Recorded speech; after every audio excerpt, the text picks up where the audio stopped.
Hi, Assalamualaikum warahmatullahi wabarakatuh. Today, I want to explain to you about identification structure of a vitamin. So, let's check this out. Sebelum kita membahas tentang identifikasi vitamin, kita flashback sebentar tentang analisis kimia. Analisis kimia terbagi menjadi dua, yaitu analisis kualitatif dan kuantitatif. Analisis kualitatif berkaitan dengan identifikasi zat-zat kimia, mengenali unsur atau senyawa apa yang ada dalam suatu sampel. Sedangkan analisis kuantitatif berkaitan dengan penetapan berapa banyak suatu zat yang terkandung dalam suatu sampel tersebut.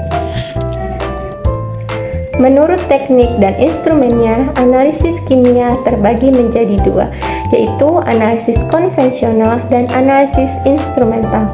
Analisis konvensional yaitu analisis yang sederhana menggunakan alat-alat yang konvensional, sedangkan analisis instrumental lebih menggunakan alat-alat yang canggih seperti spektrofotometer. Identifikasi senyawa vitamin kali ini dilakukan dengan metode konvensional, yaitu dengan menggunakan uji-uji pendahuluan seperti uji organoleptis, uji kelarutan, dan uji warna, yang kemudian akan kita amati reaksi-reaksi apa yang akan terjadi. Nah, suatu reaksi dikatakan berlangsung apabila terjadi satu, pembentukan endapan, kedua, perubahan warna, ketiga, pembebasan gas, dan keempat, perubahan suhu. Sekarang, apa itu vitamin? Vitamin adalah suatu zat senyawa kompleks yang sangat dibutuhkan oleh tubuh kita, yang berfungsi untuk membantu pengaturan atau proses kegiatan tubuh dan tidak berfungsi untuk menghasilkan energi. Tubuh memerlukan vitamin dalam jumlah yang sedikit. Namun, jika jumlah yang sedikit itu kita abaikan, maka akan mengakibatkan terganggunya proses metabolisme dalam tubuh kita. Karena fungsi vitamin tidak dapat tergantikan oleh senyawa yang lain. Berdasarkan kelarutannya, vitamin terbagi menjadi dua kelompok, yaitu vitamin yang dapat larut dalam air dan yang dapat larut dalam lemak. Yang dapat larut dalam air yaitu terdiri dari vitamin C dan vitamin B. Yang dapat larut dalam lemak yaitu vitamin A, D, E, dan K. Dalam identifikasi vitamin kali ini, kita menggunakan berbagai alat yang terdiri dari tabung reaksi, gelas kimia, gelas ukur, pipet, pipet ukur, lumpang atau alu porselen, pipet tetes, timbangan analitik, gelas arloji, bowl filler, pembakar spiritus, spatula, dan kaki tiga.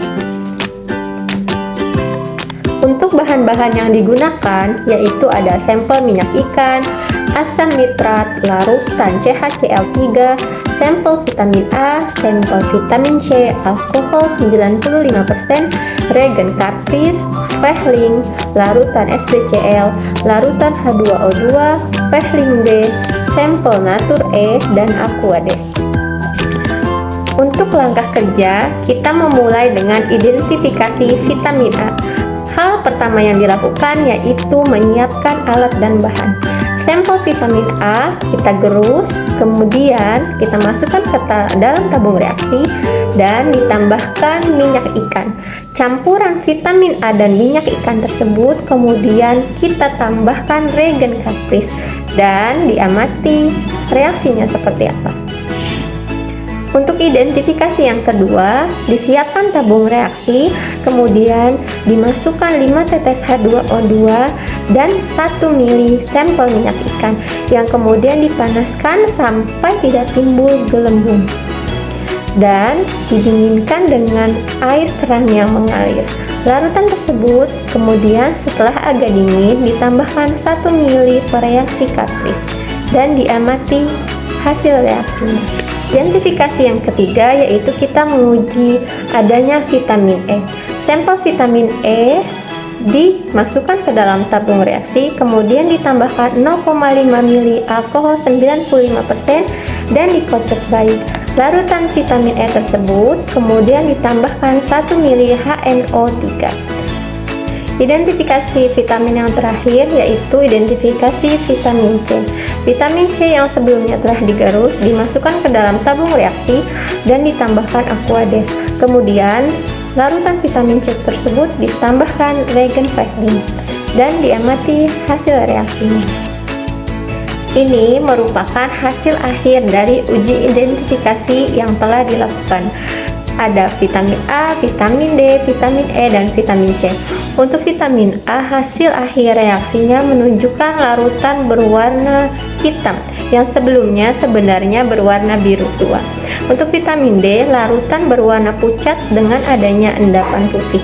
Untuk vitamin E, larutan berwarna kuning. Dan untuk vitamin C, larutan berwarna kuning dengan endapan berwarna merah bata. Pembahasan identifikasi vitamin A. Pada percobaan ini menggunakan sampel vitamin A, minyak ikan, dan reagen Cartridge. Reagen Cartridge dibuat dengan cara mereaksikan CHCl3 atau kloroform dengan serbuk SbCl3 pada tabung reaksi sehingga membentuk larutan berwarna putih keruh. Kloroform ini berfungsi untuk melarutkan vitamin A karena vitamin A hanya larut pada larutan yang non-polar sebagaimana yang telah dijelaskan sebelumnya.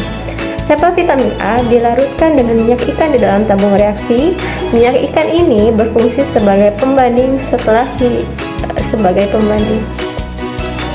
Setelah vitamin A tercampur dengan minyak ikan, kemudian ditambahkan reagen Cartridge sehingga menghasilkan larutan yang berwarna biru tua dan endapan berwarna biru tua juga. Setelah didiamkan beberapa saat, kemudian larutan dan endapan berubah menjadi hitam. Saat larut, vitamin A pecah menjadi retinol, retinal, dan retonic acid. Larutan biru tua dan endapan biru tua yang dihasilkan karena adanya kristal SbCl3 yang di dalamnya terdapat kepingan atau kristal kuning pucat sehingga menghasilkan warna biru tua. Warna biru tua yang dihasilkan ini menunjukkan bahwa sampel positif mengandung vitamin A. Identifikasi vitamin D pada percobaan ini menggunakan minyak ikan, reagen Cartridge, dan larutan H2O2. Minyak ikan direaksikan dengan larutan H2O2 kemudian dipanaskan sampai tidak muncul gelembung tetapi tidak sampai mendidih. Minyak ikan dan larutan H2O2 tidak menyatu atau belum terjadi reaksi. Setelah itu didinginkan dengan air keran yang mengalir dan setelah didinginkan larutan ditambahkan reagen Cartridge. Saat dipanaskan, gelembung-gelembung yang ada menghilang. Setelah didinginkan, larutan tersebut timbul gelembung lagi. Saat larutan ditambahkan reagen Cartridge, terbentuk endapan putih dan larutan berwarna pucat. Hasil percobaan ini sesuai dengan teori bahwa terbentuk endapan putih dan larutan pucat menunjukkan positif vitamin D. Pemanasan dan penambahan larutan H2O2 bertujuan untuk merusak vitamin A yang terdapat pada minyak ikan, sehingga vitamin D dapat teridentifikasi dengan jelas sebab vitamin D tahan terhadap panas. Dan H2O2 di sini bertindak sebagai reduktor yang mengoksidasi. Ini ditandai dengan hilangnya gelembung-gelembung secara perlahan dan pemanasan dengan hidrogen peroksida sebenarnya tidak merusak vitamin D. Pada identifikasi vitamin E menggunakan sampel vitamin E dan alkohol 95% dan larutan asam nitrat. Sampel vitamin E direaksikan dengan alkohol sehingga terbentuk kristal dan larutan tidak berwarna atau bening. Alkohol berfungsi sebagai pelarut karena vitamin E hanya larut dalam pelarut nonpolar. Setelah sampel vitamin E dilarutkan dengan alkohol, kemudian ditambahkan larutan asam nitrat sehingga larutan berubah menjadi warna orange dan menimbulkan bau, terbentuk kristal di atas endapan dan endapan mengapung yang menunjukkan positif mengandung vitamin E. Hasil percobaan ini telah sesuai dengan teori di mana adanya vitamin E didasarkan pada reaksi oksidasi vitamin E dengan alkohol absolut dan asam nitrat sehingga terbentuk senyawa jingga sampai merah. Alkohol dan HNO3 pekat pada uji vitamin E berfungsi untuk membentuk senyawa alpha-quinone yang dapat direduksi menghasilkan quinol. Dengan adanya pereaksi HNO3 pekat, maka alpha-tocopherol menghasilkan alpha-quinone. Pada identifikasi vitamin C menggunakan sampel vitamin C atau asam oksalat dan reagen Fehling. Reagen Fehling dibuat dengan mereaksikan larutan Fehling A dan larutan Fehling B dengan perbandingan volume yang sama. Reagen Fehling ini berfungsi untuk menguji kandungan glukosa dalam suatu zat. Maka, apabila ditetesi Fehling, sampel vitamin C dilarutkan dengan Aquades menghasilkan larutan berwarna kuning.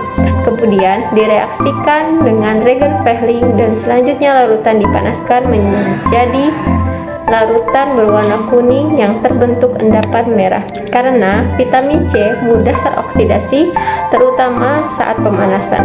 Hasil percobaan ini sesuai dengan teori bahwa endapan merah bata menunjukkan adanya vitamin C. Kesimpulan yang bisa didapat dalam percobaan kali ini yaitu 1. Identifikasi vitamin A ditunjukkan dengan terbentuknya endapan biru tua dan larutan biru tua yang menunjukkan positif mengandung vitamin A.